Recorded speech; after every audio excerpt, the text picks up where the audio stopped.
हरे कृष्ण. तर मागच्या सत्रामध्ये आपण भगवंताचं अस्तित्व सिद्ध करता येऊ शकतं का, भगवंताची व्याख्या काय आहे आणि भगवंत आहेत का हे तर्कदृष्ट्या जाणून घ्यायचा प्रयत्न केला. आणि तर्कदृष्ट्या आपण सिद्ध केलं की ज्या अर्थी निर्मिती आहे, निर्मितीकार असलाच पाहिजे, नियम आहे, नियमकर्ता असलाच पाहिजे, व्यवस्थापक आहे, व्यवस्थापन आहे, व्यवस्थापक असलाच पाहिजे.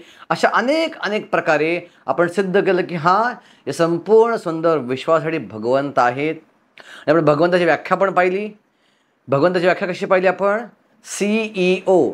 भगवंत हे सुप्रीम कंट्रोलर आहेत, सुप्रीम एन्जॉयर आहेत आणि सुप्रीम नियंत्रक किंवा सुप्रीम मालक आहेत, ओनर आहेत. अशा प्रकारे भगवंताची व्याख्या पाहिली. आणि जो या व्याख्येत बसतो तोच भगवंत. आणि भगवंताविषयी ज्ञान कसं प्राप्त करायचं? तर 3 प्रकारे ज्ञान प्राप्त करू शकतो आपण. प्रत्यक्ष अनुमान, प्रत्यक्ष प्रमाण, अनुमान प्रमाण आणि शास्त्र प्रमाण. पण पहिली 2 प्रमाणं ही थोडीशी अपूर्ण आहेत, कारण तर्कावर आधारित आणि आपल्या अपूर्ण इंद्रियावर आधारित आहेत.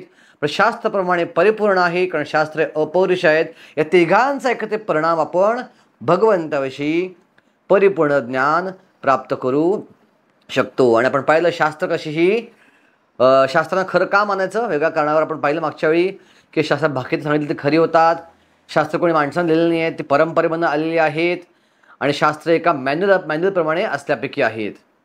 तर आज हे सत्र ऐकल्यानंतर तुमच्या सगळ्यांच्या मनामध्ये प्रश्न पडला असेल की ठीक आहे, आपण सुखाचा शोध घेतला पाहिजे आणि त्यासाठी भगवंताशी जोडलं गेलं पाहिजे. भगवंताचं अस्तित्व हे काल्पनिक नाही आहे, भगवंत खरे आहेत हे तर्काद्वारे सिद्ध होते. म्हणजे भगवंत खरे आहेत, सुखाचा शोध भगवंताशी जोडला गेल्यावर होतो. मग साहजिकच प्रश्न पडतो की मी कोण आहे, माझं अस्तित्व काय आहे, माझ्या अस्तित्वाचं विज्ञान काय आहे. तर आजच्या सत्रामध्ये आपण या विषयावर हात घालायचा प्रयत्न करूया की मी कोण आहे. आता साहजिकच तुम्हाला प्रश्न विचारला सगळ्यांना की तुम्ही कोण आहात. तुम्ही काय उत्तर द्याल? आपलं नाव सांगाल की मी जे आहे हे माझं नाव आहे. उदाहरणार्थ निताई, माझं नाव निताई चैतन्यदास आहे. सो माझं नाव निताई चैतन्यदास, पण हे माझं नाव झालं दीक्षा झाल्यानंतर. दीक्षा मिळायच्या पूर्वी माझं नाव होतं निरंजन दिवाण. याचा अर्थ काय? नाव बदलता येतं, नाव हे शाश्वत नसतं. ज्यावेळी माणसाचा जन्म होतो, जन्म झाल्या ते 12चं होईस्तोवर आपलं काय नाव असतं? काहीच नाव नसतं आपलं. आपल्याला टोपण नाव लोक पुकारत असतात, चिंटू पंटू गंटू करून, पण आपलं असं आपल्याला सगळं नाव नसतं. जेव्हा 12चं होतं आणि नाव सांगितलं जातं, आपलं नाव ठरतं.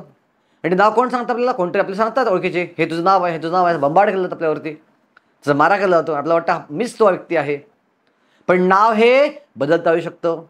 एखादी स्त्री जेव्हा लग्न होऊन सासरी जाते, ते संपूर्ण नाव बदलतं. नवरा नाव बदलतं, पहिलं मधलं नाव नवऱ्याच लागतं आणि आडनाव पण नवऱ्याच लागतं.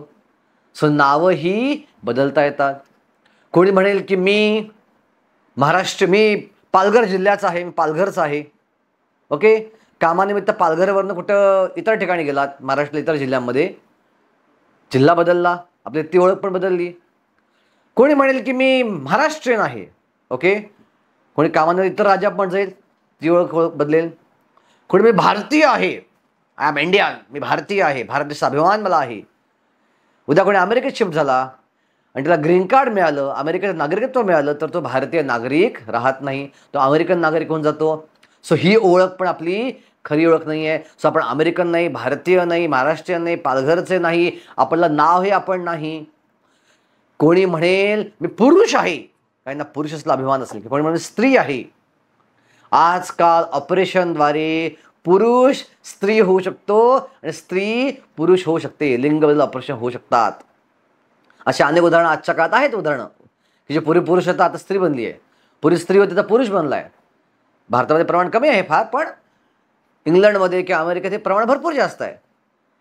सो जरी आपण पुरुष आहोत, आपण स्त्री होऊ शकतो, की स्त्री ही पुरुष होऊ शकते. मग नक्की आपली ओळख काय आहे, मी नक्की कोण आहे?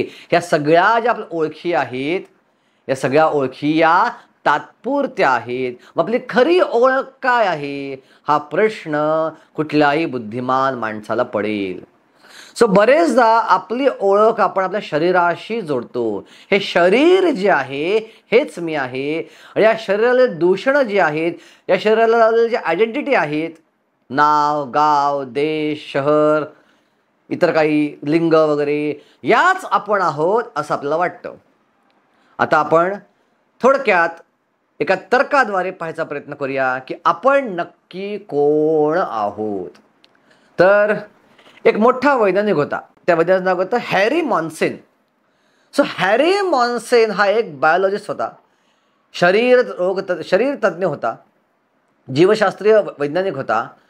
आणि ह्यानं आपल्या शरीराचा अभ्यास केला की 60 किलो वजन असला मनुष्य, हट्टाकट्टा मनुष्य, याच्या शरीराचं विच्छेदन केलं तर त्या विच्छेदनामध्ये काय आढळेल? रक्त बाहेर काढलं, रक्ताचं वजन खूप जास्त असतं, रक्त बाजूला काढलं तर उरलेलं शरीर आहे त्यामध्ये काय असतं? साधारणपणे 5 किलो कॅल्शियम असतं, 250 ग्रॅम पोटॅशियम असतं, 50 ते 60 ग्रॅम साधारण 150 ग्रॅम सल्फर असतं, 50 ते 60 ग्रॅम इतर धातू, लोखंड, तांब आणि इतर धातू असतात. अशा प्रकारे इतर अनेक घटक आपल्या शरीरामध्ये असतात.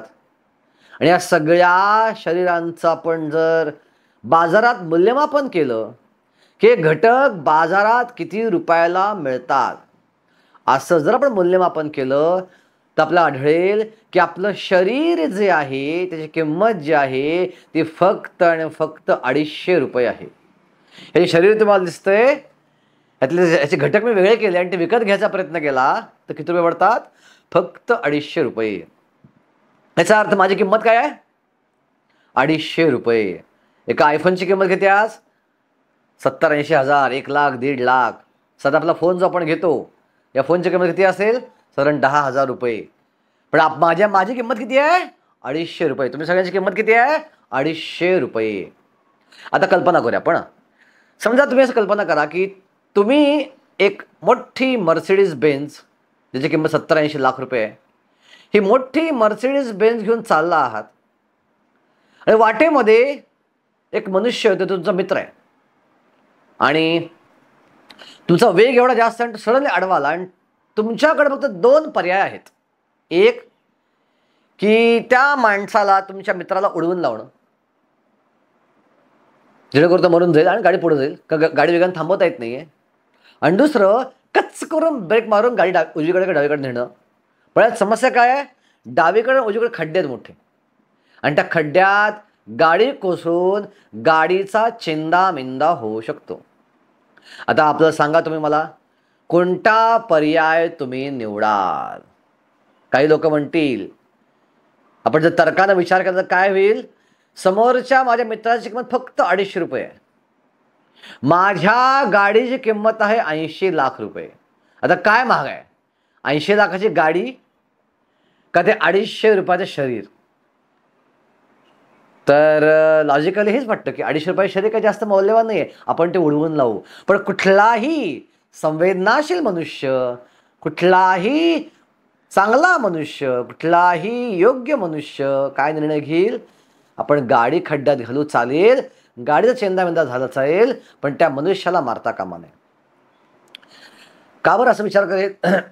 ओके, आपण थोडं उदाहरण अजून वाढवू. माझ्याकडं मर्सिडीज बेन्झ आहे आणि समोर एक लहान मूल आहे. आता मोठ्या माणसाची किंमत 250 रुपये असते, लहान मुलाची किंमत किती होईल? सर आपण 100 रुपये ओढू, त्रसानं कमी आहेत. माझ्यासमोर लहान मूल आहे. आता 100 रुपये महत्वाचे का 80 लाख रुपये महत्वाचे? साधे 80 लाख महत्वाचे आहेत. तरी पण एखादा संवेदनाशील मनुष्य विचार करेल की नाही, मला त्या मुलाला उडवायचं नाही आहे, माझ्या गाडीचा चेंदामेंदा झाला तरी चालेल. ओके, आपण उदाहरण अजून चेंज करू. माझ्याकडे 80 लाखाची गाडी आहे आणि समोर माझ्या एखादं कुत्रं आलं किंवा एखादी गाय आली आणि तरी माझ्याकडे 2 ऑप्शन आहेत. आता या ठिकाणी आजकालच्या काळात ॲटलिस्ट प्राण्यांच्या बाबतीमध्ये भरपूर लोक असंवेदनशील झालेले आहेत आणि बरेच लोक असं करतात, पण बरेच गाडीवाले असं करतात, पण कुत्र्यावरनं गाडी घाल, ससावरनं गाडी घाल, प्राण्यावरनं गाडी घाल, कारण त्यांना तेवढे असंवेदना झालेली आहे. पण जरी एखादी कुत्रा जरी आला, मांजर जरी अडवालं, गाय जरी आडवी आली, तर कुठलाही संवेदनाशील मनुष्य असाच विचार करेल की नाही, आपण त्याचा जीव वाचवायचा प्रयत्न केला पाहिजे. गाडी रिपेअर करता येईल, गाडी दुरुस्त करता येऊ शकते. सो निर्णय मी दुसराच घेईन. मी गाडी उजवीकडे कचकन ब्रेक दाबून उजवीकडे न्यायचा प्रयत्न करेल. का बरं?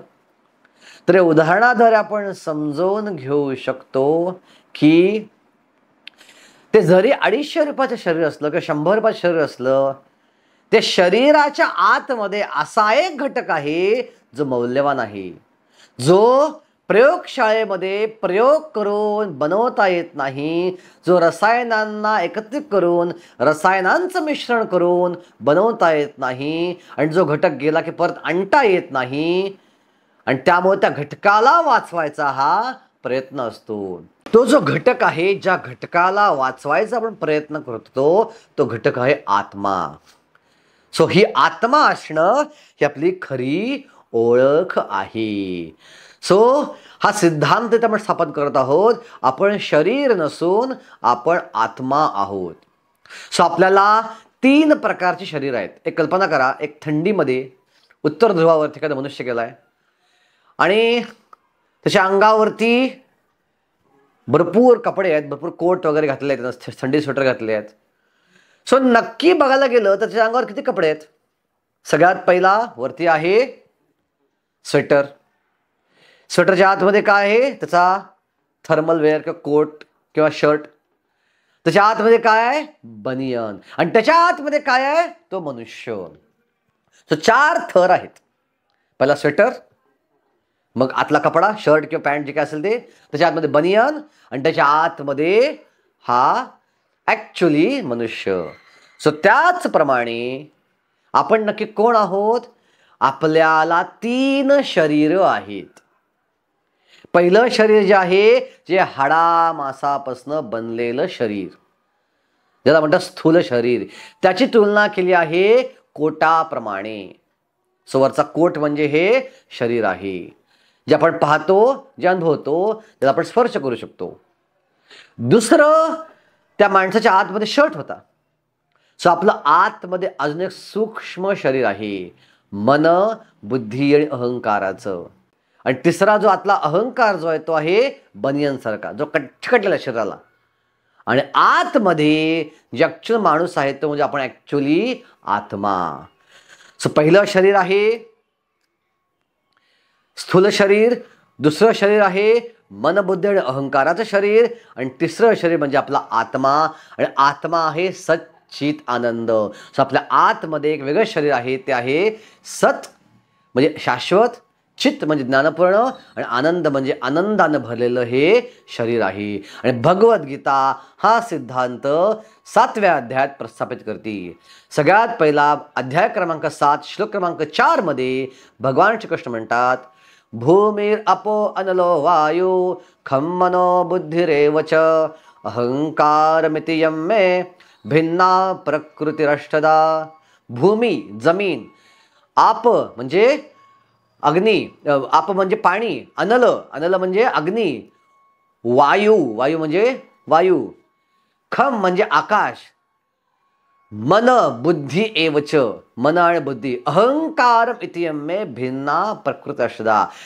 मन, बुद्धी, अहंकार, भूमी, आप, अनल, वायू आणि आकाश या माझ्या 8 सेपरेटेड भिन्न ऊर्जा आहेत. याही भगवंताच्या ऊर्जा आहेत, जे आपण पाहतो, ज्यानं शरीर आपलं बनलंय. पण ह्याच्याही पलीकडे जाऊन त्याच्या पुढच्या श्लोकात म्हणतात, अपरमेतस्तु अन्यान प्रकृती विद्ये मे परम जीवभूत महाभाहो याएदम धारे जगत. याच्याही पलीकडे जाऊन माझी उच्च ऊर्जा आहे, भगवान श्रीकृष्ण म्हणतात. या सगळ्या अपरा आहेत, पण ही परा प्रकृती आहे, ती आहे जीव म्हणजेच आत्मा. जीवभूत महाबाहो याएधम धारे जगत, ज्याने शरीर आणि ज्यांच्यामुळं या जगामध्ये अनेक शरीरं उपस्थित आहेत. हा सिद्धांत भगवान श्रीकृष्णाने स्थापन केलेला आहे. तर या उदाहरणात आपण ओळखू शकतो की आपण कोण आहोत. आपण हे शरीर नसून आपण शाश्वत आत्मा आहोत. तर आता मग तुमच्या मनात प्रश्न पडेल की आपण जर आत्मा आहोत तर कुठलाही तर्कवादी मनुष्य, लॉजिकल थिंकर्स काय विचार करेल की जसं मागच्या वेळी ज्ञान मिळवायचे 3 प्रमाण तुम्ही शिकवलं मला, प्रत्यक्ष, अनुमान प्रमाण आणि शास्त्र प्रमाण. या तिन्हीद्वारे आपण आत्म्याचं अस्तित्व सिद्ध करू शकतो का? तर आता आपण पाहूया की कसं या तिन्ही प्रमाणाद्वारे आपण आत्म्याचं अस्तित्व सिद्ध करू शकतो. तर पहिलं प्रमाण आहे प्रत्यक्ष प्रमाण. आता प्रत्यक्ष हे खूप सिंपल आहे. आपल्याकडे कोणी वारलं तर आपण काय म्हणतो? माझे आजोबा गेले, माझे पणजोबा गेले, माझा मित्र गेला, माझी आजी गेली, माझे नातेवाईक गेले. आपण मेले म्हणत नाही, आपण वारले म्हणतो किंवा गेले म्हणतो.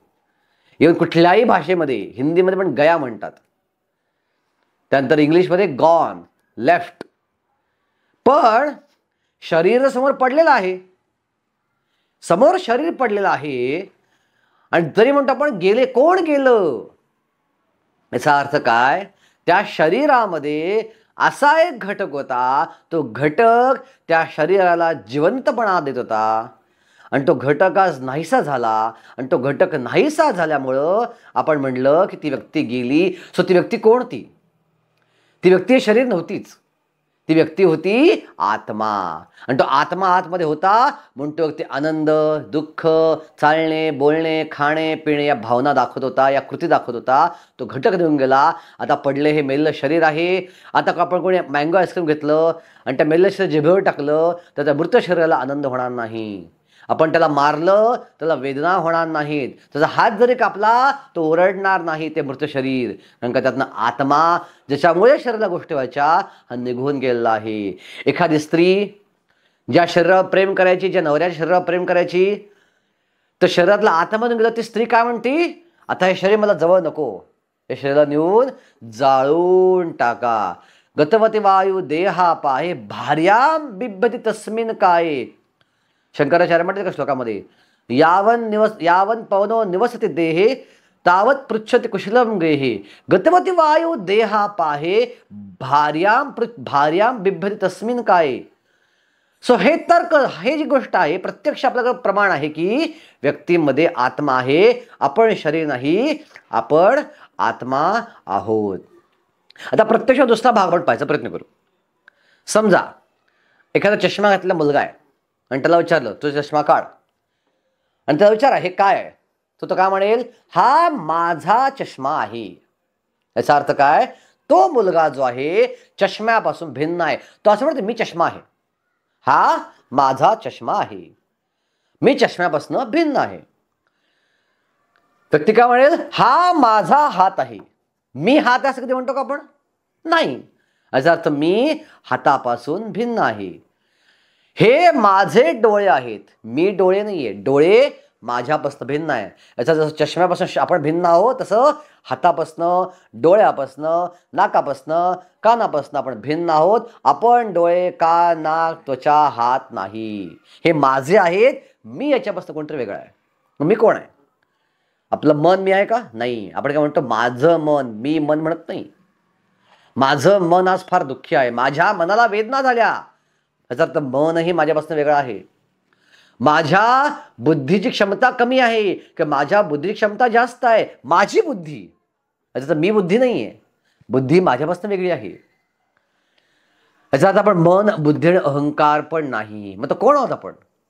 जो मन नाही, जो बुद्धी नाही, जो अहंकार नाही, तो जो मी आहे, तो मी म्हणजे आत्मा, जो स्वतःला ओळख करतो की हे माझं आहे, हे माझं आहे, हे माझं आहे, हे माझं आहे. सो हे झालं प्रत्यक्ष प्रमाण. प्रत्यक्ष प्रमाणात आपण प्रत्यक्ष घरगुती व्यवहारामध्ये समजून घेतलं की कसं आपण शरीर नसून आत्मा आहोत. आता दुसरं प्रमाण आहे ते आहे अनुमान प्रमाण. मागच्या वेळेला ज्ञान, दुसरं प्रमाण अनुमान प्रमाण. आता अनुमान प्रमाणाद्वारे आपण कसं काय ओळखू शकतो की आपण आत्मा आहोत, आपण शरीर नाही? सो त्यामध्ये 2 प्रामुख्याने प्रकार येतात. पहिला प्रकार आहे नियर डेथ एक्सपिरियन्स, मृत्यू नजीकचा अनुभव. सो अनेक वैज्ञानिकांनी या नियर डेथ स्टडीचा अभ्यास केला आहे. जे व्यक्ती मृत्यूच्या नजीक येतो, मृत्यू होतं म्हणजे काय होतं ह्याचा अभ्यास करण्यासाठी, व्यक्ती मरतो म्हणजे काय होतो याचा अभ्यास करण्यासाठी अनेक अनेक माणसांवरती प्रयोग केले गेले, अनेक अनेक माणसांचं निरीक्षण केलं गेलं, विशेषतः ऑपरेशन करताना आणि मृत्यू नजीक, आणि त्यांचे काय अनुभव आले ह्याचं रेकॉर्डिंग केलं गेलं. आणि या अनुभवावरनं तर्काद्वारे व्यक्ती सिद्ध करू शकतो की व्यक्ती हा शरीर नसून आत्मा आहे. आता आपण काय उदाहरणं पाहूया. तर आमच्या इस्कॉन संस्थेमध्ये एक संन्यासी आहेत, कदम कानन स्वामी महाराज नावाचं, आणि त्यांचं हार्नियाचं ऑपरेशन होतं. आणि त्या हार्नियाच्या ऑपरेशनसाठी त्यांना ज्यावेळी भूल दिली गेली, ऑपरेशनला गेले ते, आणि भूल दिली गेली आणि भूल दिल्यानंतर ते बेशुद्ध झाले आणि ऑपरेशन झालं. आणि ऑपरेशन झाल्यानंतर काही तासांनी ते शुद्धीमध्ये आले. आणि काही तासांनी शुद्धीमध्ये आल्यानंतर डॉक्टर बाजूला उभे होते. आणि मग डॉक्टरने विचारलं, कसं वाटतंय आता, तुमचं ऑपरेशन सक्सेसफुल झालं, आतमध्ये जे काय तुमचे विकार होते ते सगळे निघून गेले आहेत, ऑपरेशन पूर्णपणे यशस्वीरित्या पार पडलेलं आहे, कसं वाटतंय आता. तर आमचे कदम कानन स्वामी महाराज म्हणाले, ऑपरेशन छान केलं तुम्ही, पण माझी तुम्हाला एक विनंती आहे की कृपया ऑपरेशन करत असताना फुटबॉलच्या मॅचविषयी चर्चा करू नका. डॉक्टर लोक, नर्स लोक जे ऑपरेशन एकत्र करत होते, फुटबॉलची मॅच काल खेळली गेली, त्यात काय झालं, कोणी गोल मारला का कोणी गोल अडवला, ही चर्चा चालली होती तिथं. आणि डॉक्टरला धक्का बसला की ही व्यक्ती तर बेशुद्ध होती, भूल देऊन यांना बेशुद्ध केलं गेलं होतं, तर ह्यांना आम्ही फुटबॉलविषयी चर्चा करत आहोत हे कसं कळलं. आणि एवढंच नाही, त्यांनी विस्तारात सांगितलं, तुम्ही काय बोललात, तुम्ही काय बोललात, तुम्ही काय बोललात, तुम्ही काय बोललात, हे सगळी वाक्य त्यांनी सांगितली. हा डॉक्टरला अजून मोठा धक्का होता. म्हणजे तुम्हाला कसं कळलं, म्हणले मी माझ्या शरीराच्या बाहेर गेलो होतो काही काळ, आणि जोपर्यंत शरीराचं ऑपरेशन झालं होतं माझ्या शरीराच्या बाहेर जाऊन प्रत्यक्ष बघितलं माझं ऑपरेशन, आणि तो चर्चा पण प्रत्यक्ष ऐकली. आता या उदाहरणामध्ये काय सिद्ध होतं, शरीराच्या बाहेर कोण गेलं, जो आपला आत्मा होता तो काही काळ, काही क्षणापुरता, काही तासांपुरता शरीराच्या बाहेर राहिला, आणि परत शरीर व्यवस्थित झाल्यावर त्याने शरीराच्या आतमध्ये प्रवेश केला. तर अनेक अशा लोकांचं असे एक उदाहरण नाही, अनेक उदाहरणं अशी की बरेच लोकांना काही क्षणापुरतं असं आठवतं की मी बाहेर गेलो, एका अत्यंत अंधाऱ्या जागेत गेलो आणि परत आलो शरीरामध्ये. काही लोकांना प्रत्यक्ष आठवतो की मी एका सुंदर प्रकाशपुंजामध्ये गेलो आणि परत आलो शरीरामध्ये. हे अनुभव त्यांना आले असतात. रिसेंटली रशियामध्ये घडली घटना आहे, ही पण इस्कॉनमध्ये घडली घटना आहे की एक व्यक्ती, रशियामध्ये हरिनाम संकीर्तन चालायचं, आमचे इस्कॉनचे भक्त हरिनाम संकीर्तन करायचे, आणि बरेच लोक नावं ठेवायचे त्यांना, इस्कॉनच्या भक्तांना, की हे काय करतात टाइमपास, हे बकवासगिरी करतायत, हे फालतूगिरी करतायत. पण त्या सगळ्यांमध्ये मॉस्को शहरामध्ये, रशियामध्ये एक असा मुलगा होता जो नावं ठेवायचा नाही, जो फक्त हात दाखवायचा असा आणि हरे कृष्ण बोलायचा, पण काही करायचं नाही जास्त, हसायचा, हात दाखवायचा, हरे कृष्ण बोलायचा. आणि काही दिवसातच त्याचा मृत्यू जवळ आला, त्याला हार्ट अटॅक आला. डॉक्टर आले आणि डॉक्टर हार्ट अटॅक आला होता, हृदय बंद पडलं, आणि डॉक्टर आपल्या कार्डियक अरेस्टच्या पद्धतीनं हृदय चालू करायचा प्रयत्न होते, हृदय दाबत होते, त्याचं हृदय परत चालू करायचा प्रयत्न करत होते. त्याला पूर्ण मीटर लावलं होतं ज्यावर ते कार्डियक अरेस्ट त्याचे कार्डियक पल्स चेक होतील. आणि त्यांना अनुभव सांगितला की मी काही काळापुरता एका अद्भुत अशा जगामध्ये प्रवेश केला होता. आणि तिथे मला विचारलं गेलं ह्यांना काय काय पापं केली आहेत, आणि त्या एका माणसाने सांगितलं ह्यांना एवढी पापं केली आहेत, दारू पिली आहे, मांस खाल्लंय, हे केलंय, ते केलं, अनेक पापं केली आहेत. मग त्या व्यक्तीने विचारलं ह्याने काय चांगलं काम केलं का, तर म्हटलं हो, हा काही हरे कृष्ण भक्तांना फक्त हरे कृष्ण बोलायचं नावं ठेवायचं नाही. आणि मग यमराजांनी विचारलं त्याला की बाबा रे, तुला जर परत जगाची संधी दिली तर तू काय करशील, तो म्हटला मी हरे कृष्ण भक्त बनीन. आणि त्याला सोडलं गेलं, आणि डॉक्टर प्रयत्न करते, हा व्यक्ती परत आला आणि एकदम शुद्धीमध्ये आला. डॉक्टरांना वाटलं आमच्या प्रयत्नांमुळं ह्याला यश आलं, आमच्या प्रयत्नांना यश आलं, आणि हा शुद्धीवर आला. पण तो उठला डायरेक्टली आणि इस्कॉनच्या मंदिरामध्ये गेला आणि म्हटला मला मंदिरामध्ये साधू बनायचं आहे, मला हरे कृष्ण भक्त बनायचं आहे. का बरं, हा अनुभव त्यांनी स्वतःचा सांगितला. सो हा पण काय आहे, मृत्यू नजीकचा हा अनुभव आहे. सो अशा अनेक केसेस आहेत ज्या जर आपण सिद्ध करू शकतो की आत्म्याचं अस्तित्व आपल्याला मान्य करावं लागतं. दुसरा प्रकार आहे अनुमान प्रमाणामध्ये, तो आहे पुनर्जन्म. आता तुम्ही म्हणाल काय आहे पुनर्जन्म वगैरे, भारतामध्ये ऑलरेडी चर्चा चालू असते, वाद चालू असतात, पुनर्जन्म आहे का नाही वगैरे वगैरे. पण हे माझ्या तर्काद्वारे बोलत नाहीये, तर एक इयान स्टीव्हन्सन नावाचा एक मोठा वैज्ञानिक आहे, हा भारतीय नाही आहे, आणि यानं 500पेक्षा अधिक पुनर्जन्माच्या केसेस ज्या आहेत त्याचा अभ्यास केलेला आहे. आणि त्याचा अभ्यास करून त्याने सिद्ध केलं की हां, पुनर्जन्म ही एक फॅक्ट आहे. आता आपण काय उदाहरण पाहूया. त्यांना काय काय गोष्टी आढळल्या पुनर्जन्मामध्ये. तर त्याला आढळलं की काही लोकांच्या शरीरावर काही व्रण आहेत, जे व्रण त्यांच्या मागच्या जीवनात पण शरीरावरती होते. त्या लोकांची चर्चा करून त्यांच्या जीवनाचा अभ्यास करून त्याला जाणवलं. काही त्या सवयी आहेत, त्या सवयी त्यांच्या मागच्या जन्माच्या सवयींचा परिणाम होता. आता आपण 2 उदाहरणं पाहू, 2 खऱ्या घडलेल्या पण ना, ज्यानं त्या इयन स्टीव्हन्सनच्या पुस्तकामध्ये त्यानं पुस्तक लिहिलं 500 केसेसचं. कुठल्या 500 केसेस मी अनुभवले आणि त्यातून मला काय अनुभव मिळाले. तर त्या 2 केसेस अशा आहेत की दुसरं महायुद्ध झाल्यानंतर एका ठिकाणी इंग्लंडमध्ये एक मुलगा जन्माला आला होता. आणि तो मुलगा लहान मुलं खेळणी खेळतात. वयाच्या 3ऱ्या वर्षापासून त्याला विमान उडवायची आवड किंवा विमानाशी खेळायची फार आवड लागली होती. आणि तो इतर कुठली गोष्ट मागायच नाही, फक्त विमान पाहिजे, विमान पाहिजे, विमान पाहिजे.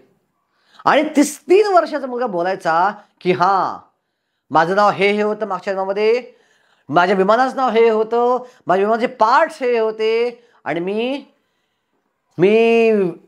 इंग्लंडमधल्या या स्थळावरनं विमान उड्डाण केलं, जर्मनीच्या या विमानतळावर बॉम्ब सोडले, आणि या विमानात माझा अपघात झाला आणि मी मेलो, माझ्या पार्टनरचं नाव हे आहे, असं बोलायचं वेळासारखं. आणि विमानाचे पार्ट डिटेल्समध्ये 3 वर्षाचा मुलगा, ज्याला काहीच विमानाचा अभ्यास नाही, ज्याला काही विमान कळत नाही, बोलणारा मुलगा आहे, डिटेल्समध्ये सांगायचा. आणि सगळं ऐकल्यानंतर त्याच्या आईवडिलांना एक मोठा प्रश्न पडला की अरे असं कसं शक्य आहे. या 3 वर्षाच्या मला मी विमानाबद्दल काही शिकवलेलं नाही आहे. त्या डिटेलमध्ये विमानाचे पार्ट्स, त्या ठिकाणाचे नावं, ज्याला ती कधी सांगितलेलं नाही 3 वर्षाच्या मुलांना. 3 वर्षाच्या मुलाला आपलं गावाचं नाव धड माहीत नसतं, आपल्या शहराचं नाव धड माहीत नसतं, आपल्या घराचं नाव धड माहीत नसतं. सो विमानाच्या ठिकाणाची नावं, जिथं गेला विमान उडवून त्या ठिकाणाची नावं, इतर माणसांची नावं जिथं कधी आत्तापर्यंत ऐकलेली नाही आहेत, नातेवाईकांना कोणाचं नाव पण नाही आहे, टी व्हीवर कोणाचं नाव ऐकलेलं नाही आहे, असं त्याला सगळं कसं माहिती आहे. तर थोडासा डाऊट आला. आणि त्या मुलाला घेऊन ते त्या देशातल्या एअरफोर्सच्या ठिकाणी गेले आणि त्यांनी चौकशी केली की अशा नावाचा कोणी पायलट तुमच्याकडे होता का पूर्वी. ते म्हणले हो, 2ऱ्या महायुद्धामध्ये या नावाचा पायलट होता. आणि त्या मुलाला ते घेऊन गेले आणि त्या मुलानं जसं त्या प्रकारचं दुसरं विमान पाहिलं, तो एकदम उत्तेजित झाला आणि डायरेक्ट विमानात जाऊन बसला आणि विमानात सगळ्या पार्ट्सविषयी माहिती सांगू लागला. त्याने मित्रांची नावं सांगितली आणि त्याने विचारलं, हे मित्र होते का त्याचे खरोखर तुमच्या या एअरफोर्समध्ये. तो म्हटलं हो, हे सगळे पायलट आमच्याकडं ऑलरेडी होते. मग त्या आईवडिलांनी विचारलं की या प्रकारे पायलटचा मृत्यू झाला होता का. ते म्हणले हो, रेकॉर्ड आमचे आहे की अशा प्रकारे विमान कोसळलं आणि त्या पर्टिक्युलर पायलटचा मृत्यू झालेला होता. आणि त्यावरनं इयन स्टीव्हन्सनने निष्कर्ष मांडला की तो जो पायलट मागच्या 2ऱ्या महायुद्धात मेला होता, त्यानं या मुलाच्या रूपात जन्म घेतलेला आहे. ही पुनर्जन्माची एक विजिबल केस आहे. 2रं उदाहरण पाहू आपण पुनर्जन्माविषयीचं की आपण एक मुंबईमध्ये दीप कपाड या नावाचा मुलगा होता. आणि वयाच्या 2ऱ्या वर्षी हा दीप कपाडिया, जी भाषा त्याने शिकलेली नाही आहे, मारवाडी भाषा, त्या मारवाडी भाषेत बोलायचा की मी उदयपूर जिल्ह्यातला आहे, राजस्थानमधल्या उदयपूर जिल्ह्यातला आहे, आणि माझा परिवार असा आहे, मला मुलगा आहे, मला बायको आहे, माझं असं घर आहे, त्या घराचा पत्ता असा आहे, त्याच्या आजूबाजूला ह्या गोष्टी आहेत. घरच्यांना आश्चर्य वाटलं, ह्याला मारवाडी भाषा आम्ही शिकवलीच नाही आहे कधी, हा मुंबई जन्माला आला आहे आणि हा उदयपूरला आजपर्यंत आम्ही कधी गेलेलो नाही आहे, ह्याला गोष्टी कशा कळल्या. आणि मग त्याच्यामध्ये एक रमाकांत किनी नावाचे व्यक्ती होते, त्यांनी विचार केला आपण जाऊन प्रत्यक्ष गोष्टी पाहूया. रमाकांत किनी याच्या गोष्टीचा अभ्यास करत होते आणि दीप कपाडियाला घेऊन ते प्रत्यक्ष उदयपूरला गेले. आणि जो रस्ता त्यांनी सांगितला, तो रस्ता ट्रेस केला तर बरोबर त्या नावाचं घर आढळलं, बरोबर तो परिवार आढळला. आणि परिवार आढळल्यानंतर तो छोटा मुलगा, 2 वर्ष मुलगा, त्याच्या मागच्यामधल्या मुलाला पाहून म्हणतो, हा माझा मुलगा आहे, तू माझा मुलगा आहेस. असं 2 वर्षाचा मुलगा तो बोलू लागला. पहिल्यांदा लोकांना वाटलं की त्या परिवारातले पैसे काढत आपल्याकडे आलेत, काहीतरी खोटं बोलून आपल्या परिवाराचे पैसे काढलं आणि असं त्याचं काम असताना वाटलं. पण ज्यावेळी त्याच्या वडिलांचा मित्र तिथं आला आणि तो मुलाला म्हणला की हा जो मुलगा दिसतो एक्झॅक्टली तुझ्या वडिलांसारखाच होता, तंतोतंत त्याचा चेहरा तुझ्या वडिलांच्या चेहऱ्याशी मॅच होतोय. आणि गोष्ट ऐकल्यानंतर त्या मुलाला आश्चर्य वाटलं. त्याने त्या मुलाला उचललं जे आपल्या मागच्यामध्ये वडील होते, आणि त्याला घेऊन तो गावात फिरू लागला. आणि गावात फिरता फिरता सिटी पॅलेस आला आणि तो म्हणला पॅलेसमध्ये चला. त्या पॅलेसमध्ये गेला आणि त्या पॅलेसमध्ये गेल्यानंतर त्यानं सिक्युरिटी गार्डला सांगितलं हा फोटो दूर करा, या फोटोच्या मागं एक गुप्त रस्ता आहे पॅलेसमधनं बाहेर पडण्यासाठी. आणि सुरक्षक आश्चर्य वाटला, कोणाचा रस्ता माहीत नाहीये, ह्याला कसं कळला? हे मला पण माहीत नाही असा कुठला रस्ता आहे, मी इतके वर्ष काम करतो इथं. म्हणजे तिथं फोटो दूर केला, खरोखर गुप्त रस्ता आहे, गुप्त भुयार त्या भिंतीतनं बाहेर निघत होतं. आणि तो म्हटला की मी महाराजा फत्ते सिंगाचा सुरक्षा रक्षक होतो आणि मला विषबाधा देऊन मारण्यात आलं कारण मी महाराजांच्या फार जवळचा होतो.